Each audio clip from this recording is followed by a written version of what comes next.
नमस्कार। बोधी समाचारमा स्वागत छ। सुरु गरौं अहिलेसम्मका मुख्य समाचारहरूबाट। संस्कृति तथा पर्यटन मन्त्रालयले नयाँ नेतृत्व पाएसँगै नयाँ कामको अपेक्षा। खेलकुद पृष्ठभूमिका नवनियुक्त मन्त्री जीवनराम श्रेष्ठलाई नयाँ जिम्मेवारी, चुनौती र अवसर दुवै। शान्ति र समृद्धिको निम्ति थेरवाद बुद्ध धर्म अपरिहार्य रहेको बौद्ध विद्वानहरूको भनाई। थेरवाद बुद्ध धर्मबारे जनतालाई बुझाउन आवश्यक रहेको प्राध्यापक त्रिरत्न मानन्दरको सुझाव। विश्व शान्तिका अग्रणी भगवान बुद्धको पञ्चशीलको सान्दर्भिकता आज पनि उस्तै। आवश्यकता भन्दा बढी सञ्चय गर्न खोज्दा लोभ र पाप बढ्ने भगवान बुद्धको उपदेश। काठमाडौँको स्वयम्भू स्थित कर्मा लेक सेकिङ गुम्बामा भएको 1 अर्ब कारखेन जप समापन। जपमा सहभागी श्रद्धालुजनलाई श्रद्धेय छ्योजे लामा फुन्चोकद्वारा आशीर्वचन प्रदान। र पछिल्लो समय अस्ट्रेलियामा बुद्ध धर्म मान्नेको संख्या निरन्तर बढ्दो। बौद्ध दर्शन अध्ययन गर्न सजिलो होस् भनेर अस्ट्रेलियामा विशाल पुस्तकालय घर पनि निर्माण हुँदै।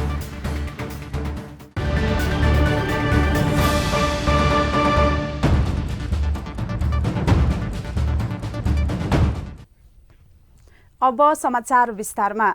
संस्कृति पर्यटन तथा नागरिक उड्डयन मन्त्रालयले नयाँ नेतृत्व पाएको छ। मन्त्रीका रूपमा नयाँ नेतृत्व जीवनराम श्रेष्ठले जिम्मेवारी पाउनु भएको हो।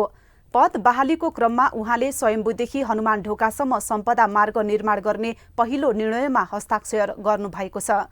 बौद्ध सम्पदाको संरक्षण र विस्तारमा उहाँको कार्यकाल कस्तो रहला, चासोका साथ हेरिएको छ। एक रिपोर्ट।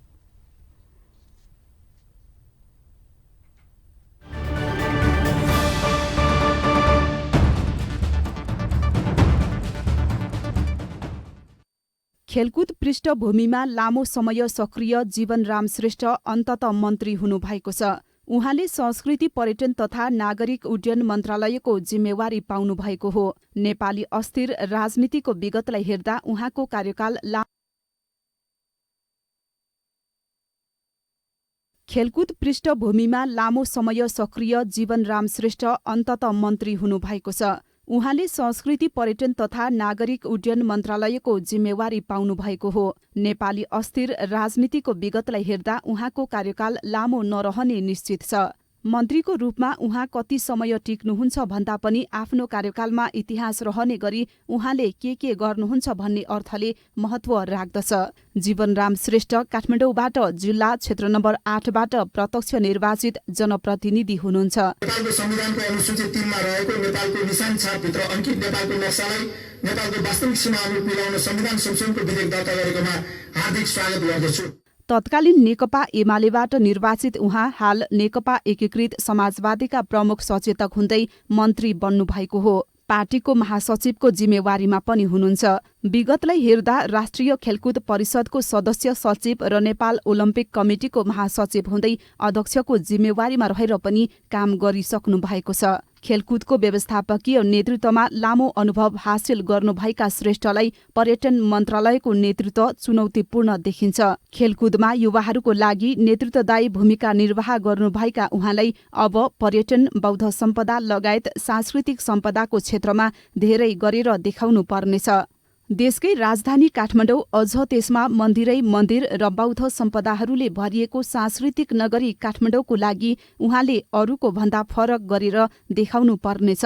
आफ्ना सीमित कार्यकर्ता र आसेपासेको घेराबन्दीमा रहेर भन्दा समग्र निर्वाचन क्षेत्र, जिल्ला र देशको आवश्यकतालाई हेरेर उहाँले दीर्घकालीन हितमा हुने निर्णय लिन आवश्यक छ। उहाँको निर्वाचन क्षेत्र काठमाडौँ 8 र वडा महानगरको 15 हो।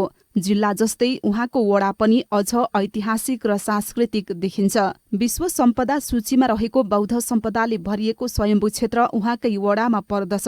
उहाँले पद बहाली गर्दा स्वयम्भूदेखि हनुमान ढोकासम्म झण्डै 3 किलोमिटर क्षेत्रमा सम्पदा मार्ग निर्माण गर्ने निर्णय गरिसक्नु भएको छ। हनुमान ढोका र स्वयम्भू दुईवटा चाहिँ विश्व सम्पदा सूचीमा रहेका ठाउँहरू हुन्।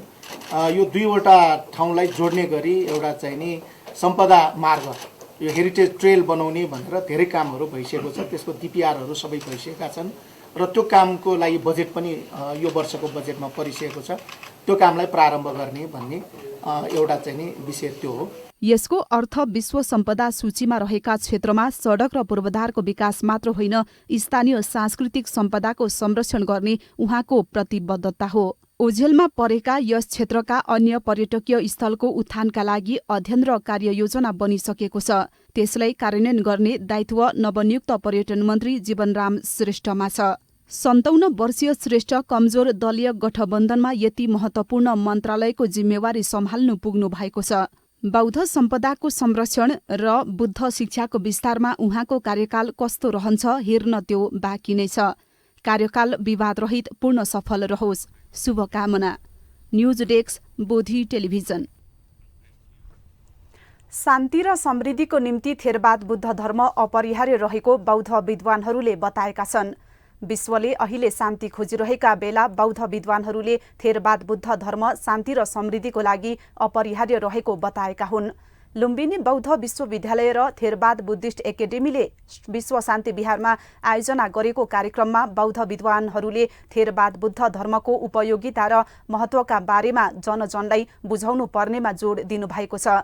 वर्तमान सन्दर्भमा थेरवाद बुद्ध धर्मको महत्त्वमाथि बौद्धिक बहस गर्ने क्रममा प्रस्तुत भएका 6 कार्यपत्रले यसको महत्त्वलाई स्पष्ट पार्ने प्रयास गरिएको थियो।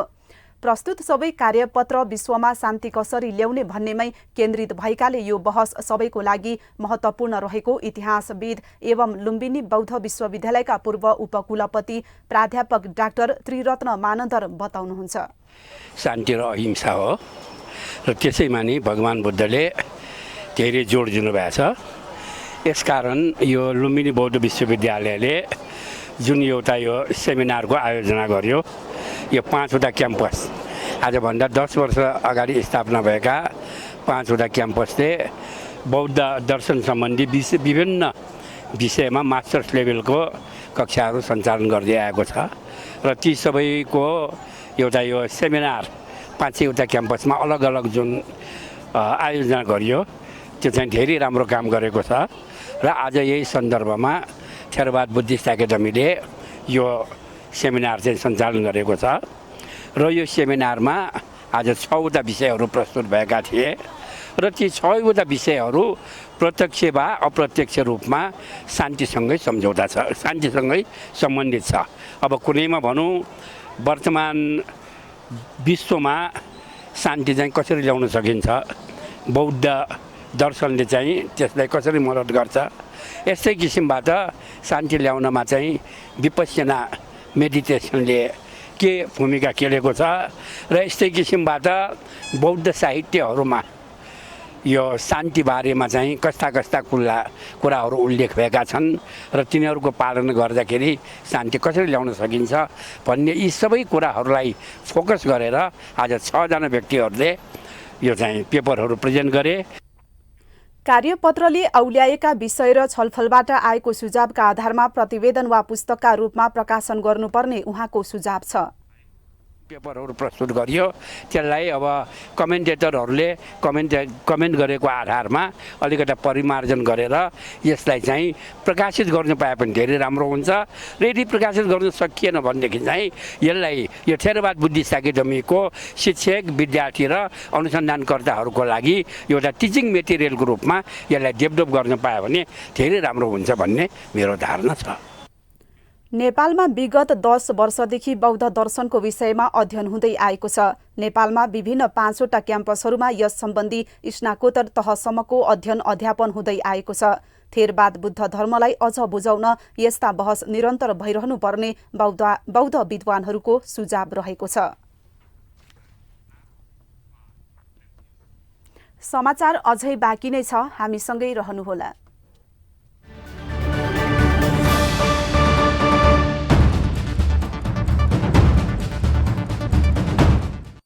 विश्रामपछि स्वागत छ। अब बाँकी समाचार। बुद्ध उपदेशमा अरूको अहितमा र आफ्नो हितमा मात्र हुने काम कहिल्यै नगर्नु भनिएको छ। पञ्चशील भन्दा बाहिर नजानु भनिएको छ। सम्यक आजीविका भन्दा बाहिरको आम्दानीलाई निषेध गरिएको छ। अर्थात् गैर कानुनी ढङ्गले कुनै पनि सम्पत्ति आर्जन गर्नु हुँदैन भनिएको छ। तर नेपालमा न्याय दिने ठाउँमा बसेका न्यायाधीशहरू नै करोडौं घुस प्रकरणमा मुछिएर जनतालाई लज्जित बनाउने काम गरिरहेका छन्। एक रिपोर्ट।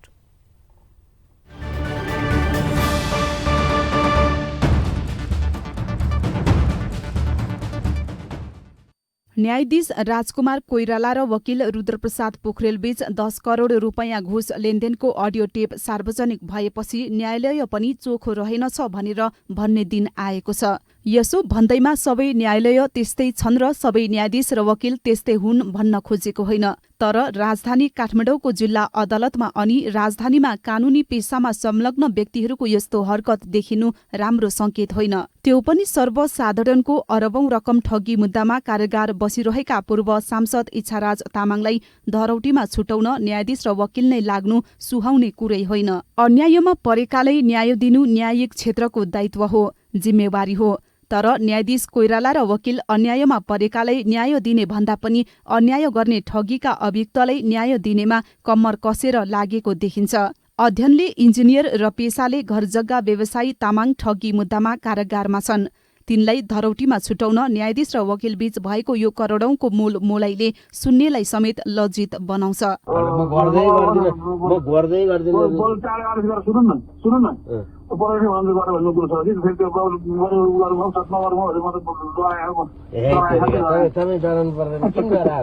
अवैध सम्पत्ति आर्जन गर्नु कानूनी हिसाबले अपराध मानिन्छ, धर्मको हिसाबले पनि ठूलो पाप मानिन्छ। भगवान बुद्धले पनि आफ्नो उपदेशमा अनावश्यक सञ्चय कहिल्यै नगर्नु भन्नुभएको छ। यदि अनावश्यक सञ्चय गरेमा लोभ र पाप बढ्छ भन्नुभएको छ। आफूलाई चाहिने भिक्षाटन गरी लिनु, दैनिक 1 प्रहर मात्र भोजन गर्नु भनी बुद्ध उपदेशमा उल्लेख गरेको पाइन्छ। भिक्षाटनबाटै जीविकोपार्जन गर्नुभएका भगवान बुद्धले आफ्नो भिक्षा पात्रमा 8 मुठी भन्दा बढी कहिल्यै लिनु भएन। बुद्धत्व प्राप्तिको समयमा सुजताको खीर दानमा भगवान बुद्धले 32 गाँस मात्र सेवन गर्नु भएको पाइन्छ। दानबाट र 1 छाक खाएर भगवान बुद्ध अहिले विश्वकै लागि पूजनीय हुनुभयो। भगवान बुद्धको देश नेपालमा जन्मिएका हामीलाई असल ज्ञान सिक्न कतै जानु पर्दैन। तर नेपालमा आधुनिक शिक्षाको नाममा देश विदेशबाट अनेक शिक्षा लिएर पाप कर्म गर्नेको संख्या गनी नसक्नु बढिरहेको छ। न्यायाधीश राजकुमार कोइराला र वकिल रुद्र पोखरेलको घुस लिन मोलमोलाई गरेको अडियो टेपले न्यायालयमाथि प्रश्न उठाएको छ।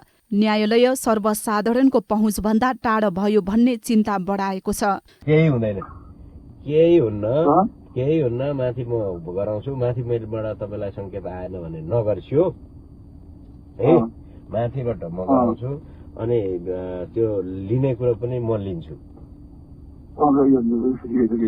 लिने कुरो पनि म लिन्छु, अलि राम्रै ढङ्गले लिउँ। यो अडियो टेप प्रकरणपछि केही समय अघिसम्म फोहोरले काठमाडौँ गनायो भनेर भन्ने सर्वसाधारण अब त न्यायालय पनि गनाउन थाल्यो भनिरहेका छन्।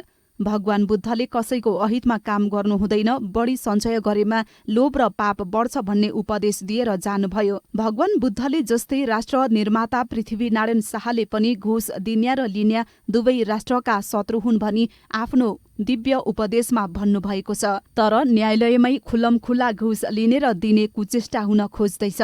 कानूनले जघन्य अपराध र धर्मले ठूलो पाप भनिएको न्यायाधीश घुस प्रकरणका दोषीलाई कुन धर्म र कुन कानूनले सजाय दिन्छ त्यो भने हेर्न बाँकी नै छ। अर्को महत्त्वपूर्ण कुरा, असल नागरिक बनाउने परियति शिक्षा बिहार र गुम्बामा मात्र होइन, अब कानून विषय पठन पाठन हुने स्कुल र कलेजमा पनि दिनुपर्ने रहेछ भन्ने आवश्यकता खड्किएको छ। News desk, Bodhi television. काठमाडौँको स्वयम्भू स्थित कर्मा लेक्से लिङ गुम्बामा 1 अर्ब कारखेन जब समापन भएको छ। नेपाल कारखेन डुङडुब लेनियर खाङले आयोजना गरेको जब 1 हप्तासम्म भएको थियो। कार्यक्रममा दैनिक उपस्थिति 100औं लामा आनी तथा हजारौं श्रद्धालुहरूले कर्मा कारखेन जप गर्नुभएको थियो। कार्यक्रममा मूल गुरु रहनुभएका श्रद्धेय छ्योजे लामा फुन्चोकले श्रद्धेय कर्मापाको पुण्य स्मरणमा सहभागी सबैलाई आशीर्वचन दिनुभयो।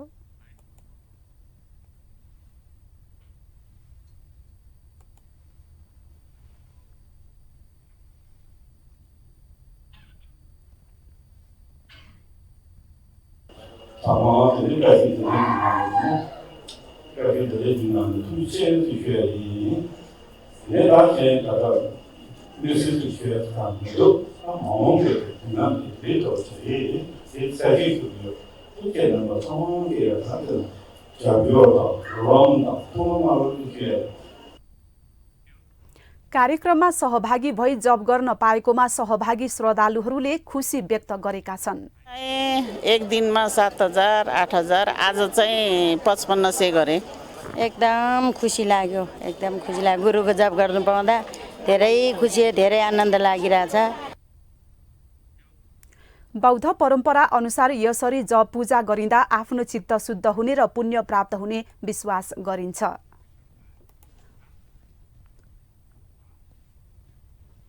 समाचार अझै बाँकी नै छ, हामीसँगै रहनुहोला।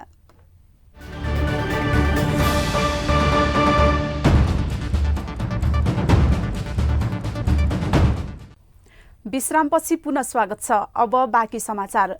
ललितपुर स्थित सुगत बौद्ध महाविद्यालयले महायान परम्परा विषयमा गोष्ठीको आयोजना गरेको छ। लुम्बिनी बौद्ध विश्वविद्यालय र सुगत बौद्ध महाविद्यालयको आयोजनामा भएको गोष्ठीमा बौद्ध विद्वानहरूले महायान परम्पराका विविध विषयमा कार्यपत्र प्रस्तुत गरी छलफल गरिएको थियो। कार्यक्रममा लुम्बिनी बौद्ध विश्वविद्यालयका पूर्व उपकुलपति प्राध्यापक डाक्टर त्रिरत्न मानन्दर, विश्वविद्यालयका डिन डाक्टर माणिक रत्न साक्य, सुगत बौद्ध महाविद्यालयका प्राचार्य नानी हिरा साक्य लगायतका बौद्ध विद्वानहरूले नेपाल मण्डलमा प्रचलनमा रहेका महायान बौद्ध परम्पराका संस्कारहरूलाई संरक्षण र सुधार गर्न यस्ता गोष्ठीले सहयोग पुग्ने विश्वास व्यक्त गर्नुभएको छ। अब अन्तर्राष्ट्रिय समाचार।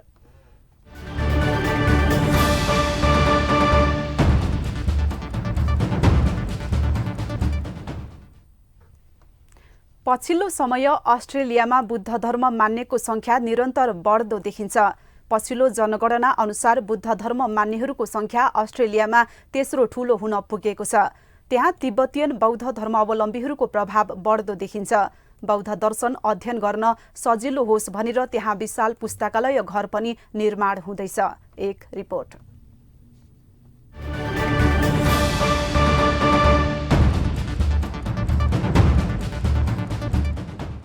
अस्ट्रेलियाको ग्रेट स्तूपा अफ युनिभर्सल कम्प्यासनमा इन्टरफेथ लाइब्रेरीको योजना बनाइएको छ। अस्ट्रेलियाको भिक्टोरिया राज्यको बेन्डिङको सहर नजिकै रहेको great stupa of universal compassion बौद्ध, हिन्दू, इस्लामिक र युहुदी खण्डहरू साथै वैज्ञानिक कागजहरू सहित पाठ र कलाकृतिहरूको पुस्तकालय घर बन्ने भएको छ। पुस्तकालय भवन बनेपछि सूचीकरणका लागि 1500 पाठ सङ्कलन भइसकेको जनाइएको छ। यस क्षेत्रका धार्मिक नेताहरूले पुस्तकालयलाई आध्यात्मिक ज्ञान, धर्म र विज्ञान सिकाउने केन्द्रको रूपमा प्रशंसा गरेका छन्। पुस्तकालय विश्वास र विज्ञानका विषयवस्तुहरूसँगै विकास हुँदैछ। पुस्तकालय निर्माणमा 42 वर्षदेखि एक उपक्रम रहेको छ। स्तूपाका निर्देशक इयान ग्रिनले सन् 1980 को दशकदेखि धर्मशास्त्र र दर्शनमा अग्रणी पुस्तकालय स्थापना गर्ने परिकल्पना गरेका थिए।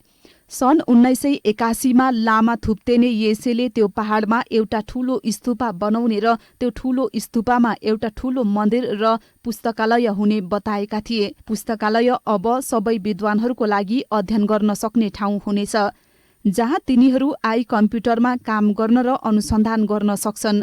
नजिकैको Atisha centre, Vajrayana retreat centre र बौद्ध शिक्षाको हब बन्नेछ। पुस्तकालयले तिब्बती लाम्रिम ज्ञानको मार्गमा समर्पित पुराना ग्रन्थहरू, आत्मकथाहरू र ऐतिहासिक विवरणहरू पनि समावेश गर्नेछ। संस्थापक लामा थुप्तेन येसे र लामा जोपा रिम्पुछेका अनुसार पुस्तकालयहरूबाट बौद्ध दर्शनहरू के हो भनेर जान्न र बुझ्न बढी मौका मिल्नेछ। विश्वव्यापी करुणाको महान स्तूपा प्रसिद्ध तिब्बती गेल्लुप्पा शिक्षक लामा थुप्तेन येसेको दर्शन थियो। लामा जोपा रिम्पुछेले स्तूपाको डिजाइन तिब्बतको ग्यात्सेको महान स्तूपामा आधारित बनाउने प्रस्ताव राखेका थिए। सन् 2003 मा सुरु भएको 17 वर्षपछि स्तूपा 2 वर्ष अघि मात्र सम्पन्न भएको थियो। 50 वर्ग मिटरको आधार भएको र करिब 50 मिटर उचाइमा रहेको यो स्तूपा पश्चिमी संसारमा सबैभन्दा ठूलो मानिन्छ।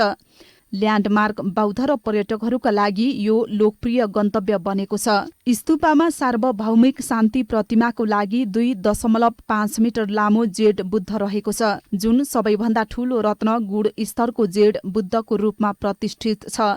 2016 को जनगणनाको तथ्याङ्क अनुसार बौद्ध धर्म अस्ट्रेलियाको तेस्रो सबैभन्दा ठूलो धर्म हो।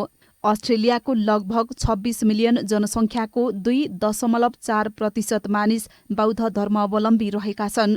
2.6% मात्र इस्लाम र विभिन्न क्रिस्चियन परम्परा मान्नेहरू रहेका छन्।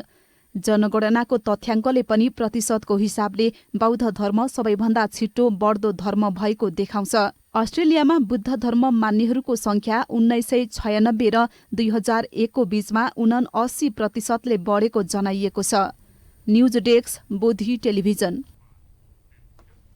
हामी समाचारको अन्त्यमा आइपुगेका छौं। बिदा हुनु अघि मुख्य समाचार पुनः एकपटक। संस्कृति तथा पर्यटन मन्त्रालयले नयाँ नेतृत्व पाएसँगै नयाँ कामको अपेक्षा। खेलकुद पृष्ठभूमिका नवनियुक्त मन्त्री जीवनराम श्रेष्ठलाई नयाँ जिम्मेवारी, चुनौती र अवसर दुवै। शान्ति र समृद्धिको निम्ति थेरवाद बुद्ध धर्म अपरिहार्य रहेको बौद्ध विद्वानहरूको भनाइ। थेरवाद बुद्ध धर्मबारे जनतालाई बुझाउन आवश्यक रहेको प्राध्यापक त्रिरत्न मानन्दरको सुझाव। विश्व शान्तिका अग्रणी भगवान बुद्धको पञ्चशीलको सान्दर्भिकता आज पनि उस्तै। आवश्यकता भन्दा बढी सञ्चय गर्न खोज्दा लोभ र पाप बढ्ने भगवान बुद्धको उपदेश। काठमाडौँको स्वयम्भू स्थित कर्मा लेक्से लिङकुम्बामा भएको 1 अर्ब कारखेन जप समापन। जपमा सहभागी श्रद्धालुजनलाई श्रद्धेय छ्योजे लामा फुन्चोकद्वारा आशीर्वचन प्रदान। र पछिल्लो समय अस्ट्रेलियामा बुद्ध धर्म मान्नेको संख्या निरन्तर बढ्दो। बौद्ध दर्शन अध्ययन गर्न सजिलो होस् भनेर अस्ट्रेलियामा विशाल पुस्तकालय घर पनि निर्माण हुँदै। समाचार अहिलेलाई सकियो। बोधी टेलिभिजनका सम्पूर्ण कार्यक्रम bodhitv.tv, युट्युब र फेसबुकका साथै मोबाइलमा बोधी टिभी एप डाउनलोड गरेर पनि हामीलाई प्रत्यक्ष हेर्न र पढ्न सक्नुहुनेछ। सकारात्मक सोच र कुशल संस्कारको लागि बोधी टेलिभिजन हेर्दै गर्नुहोस्। भवतु सर्वमङ्गलम्।